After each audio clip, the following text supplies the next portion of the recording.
gorging themselves. I've always wondered where Bowen Marsh finds the food to feed us all. There are vast supplies frozen in the ice of the wall. They're leftovers from a time when there were lots more of us, and the lords of the south were more generous. What? They're serving us meat that's several centuries old? 7 hells! Ah, you really are stupid.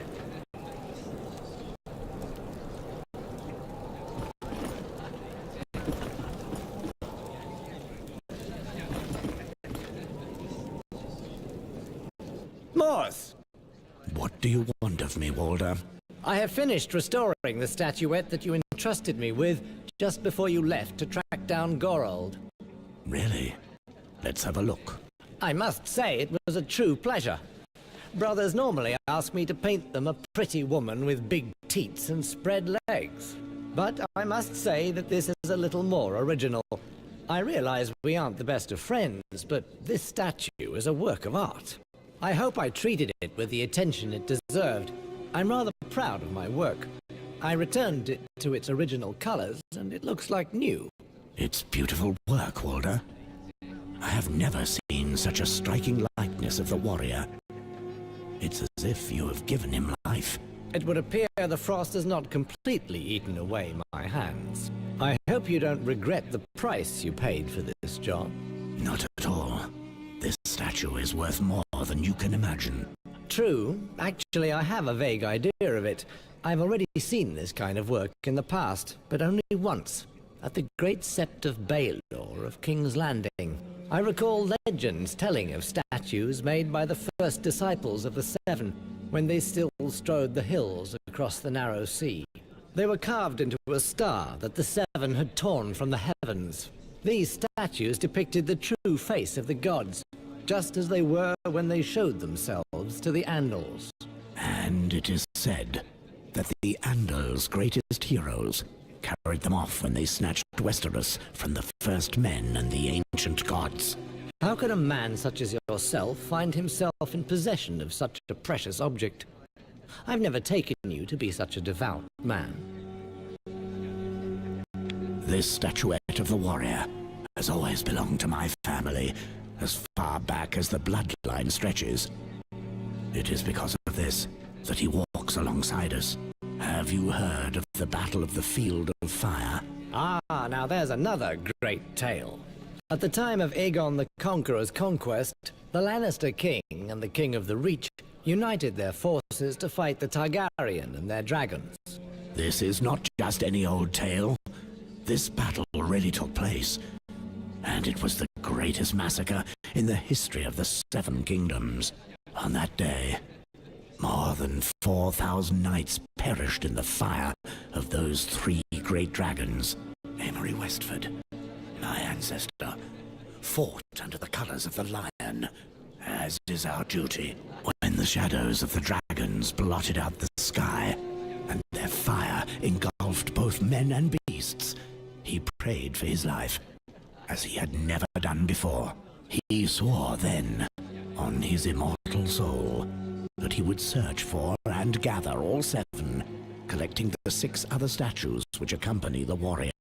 Amory survived, and he set about his quest to give thanks to the 7. He never succeeded, and our bloodline inherited his oath. I imagine that faith comes more easily when one rushes into the jaws of such monsters. It's a beautiful tale all the same. You know, I could maybe help you keep this ancient promise, Morse. Let's just say that I'm interested. What do you hope to gain from it? Sometimes it's pleasing to be able to work on something just because it's beautiful, Morse. What I want is to finish what I've begun before I'm judged by the Father. Would you do it for free? I've not taken so much joy in anything since I chose to take the black, and you know how important the faith is to me.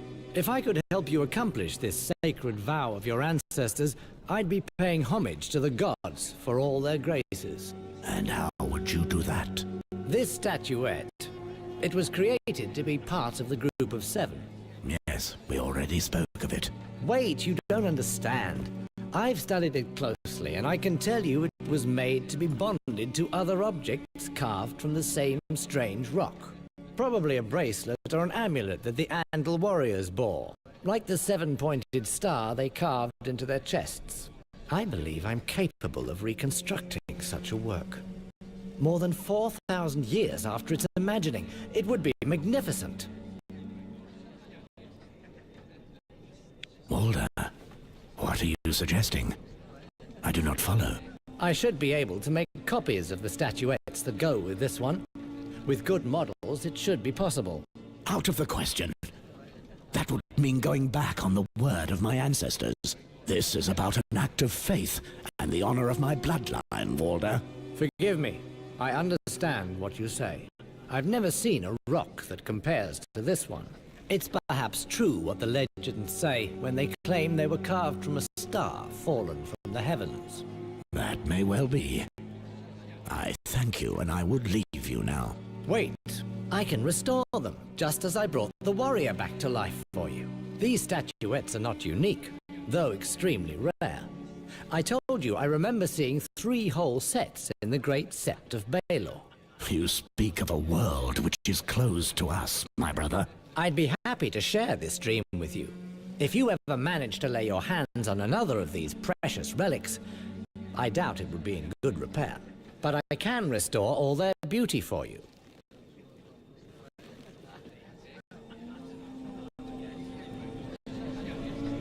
I thank you, Walder. Indeed, your help would be invaluable to me.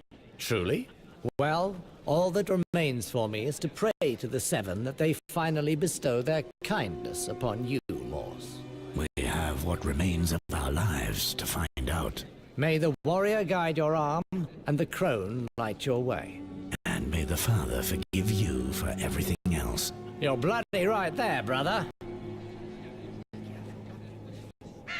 Who wants there to be an attack? Not me, that's for sure.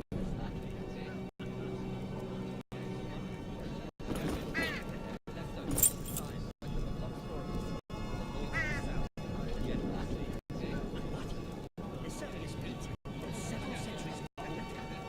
7 hells. Is it just me? Or have we lost all discipline recently? It's because the wildlings have been quiet. Men are bored, so they're raising hell. Be careful what you wish for. Who wants there to be an attack? Not me, that's for sure.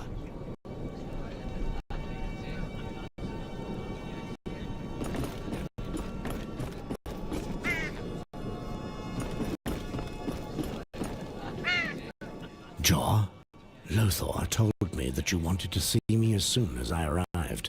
Yes. One of Quarren and Halfhand's men arrived before you and told me what happened at Icemark. Have you found Poddy? Or his remains?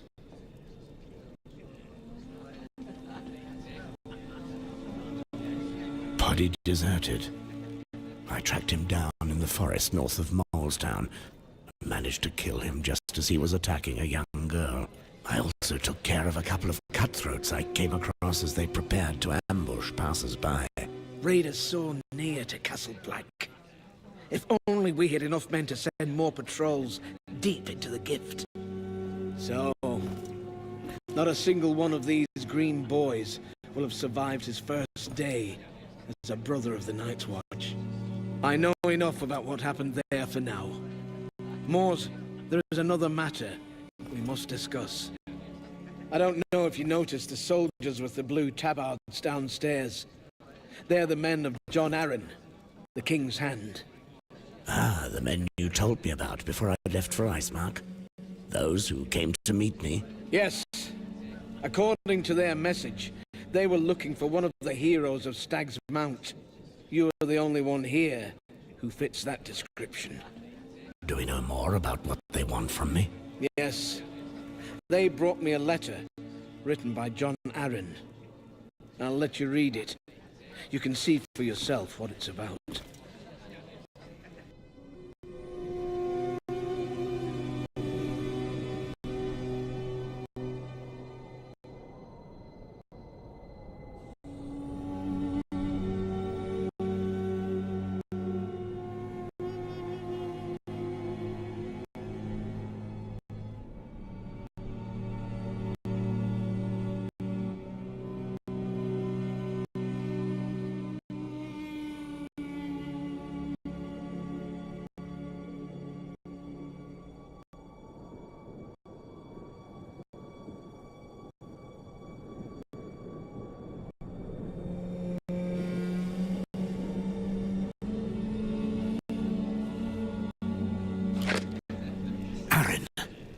That sly old fox hasn't changed a whit.